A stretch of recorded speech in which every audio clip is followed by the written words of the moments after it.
So, welcome to this class of again continuing on with Unit 8. And in the last class, we talked about an appraisal of the development path with Pakistan, and in this, we are going to do it with China, appraisal of China. And we will see how it has gone ahead of India, or it has had an edge over India, be it the population front, be it the agricultural front, manufacturing. So, just go through this. So without much ado, just go through this. Yes, definitely China has edge over India. It has gone ahead of India, as you see. The Chinese reform process began more comprehensively during the 80s when India was in the midstream of slow growth process. And the reform process was actively pursued in the 90s in China. India focused more on GDP growth in contrast to China's initiative of focusing on poverty alleviation. And rural poverty in China declined by 85% during the period 1978 to 1989. In India, it declined only by 50% during this particular period. Talking about Chinese agriculture, restructuring of Chinese agriculture went a long way. Number one, it abolished the commune system of farming, a system of collective cultivation. Now, instead of that, what did it do? Instead, households were allotted land for individual cultivation. Through ownership of land remained, though the ownership of land remained with the state, but the individuals were allotted lands, and the ownership of land remained with the state. Now, this brought about a radical transformation in agriculture.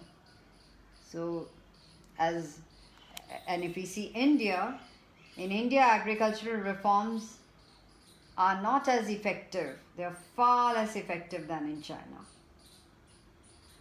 Then talking about global exposure of the economy, it is much more wider in China than in India. The reasons were that China allowed foreign investors. They gave them 100% equity investment. Then secondly, it allowed the foreign investors the freedom to hire and fire the workers. And also it gave them a great infrastructure. And they also established these special economic zones. So facilities where all the infrastructural facilities were provided to the foreign investors. And China was also liberal in allowing this foreign direct investment in retail. And if you see all this, in all these respects, India has been left far behind. As a matter of fact, India has been providing protection to the labor intensive segments of the economy. And China has emerged as the second largest economy in the world. So once again, we can just say that China has been more successful in attracting foreign direct investment than India. Then China has had better infrastructural facilities such as transportation, communication, internet system, building, energy and banking facilities.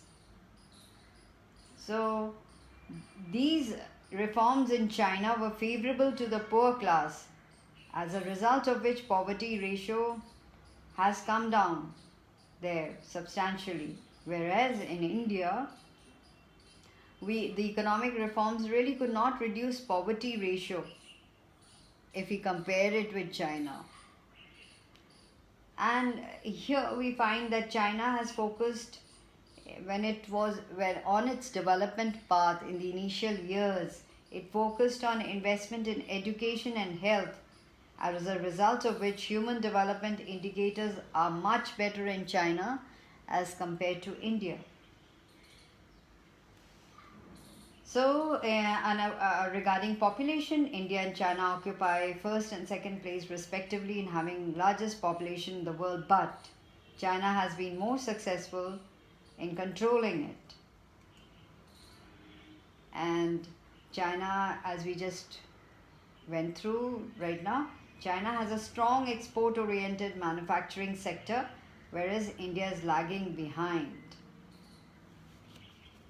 So if we see, generally this is what we see. This is an appraisal of the Chinese economy with the Indian economy and how they have edged over, they have a definite edge over us, and the growth is much more as compared to us here. So the question could be, give an appraisal of the Chinese economy, or what has been the development strategy of China with India. So an appraisal.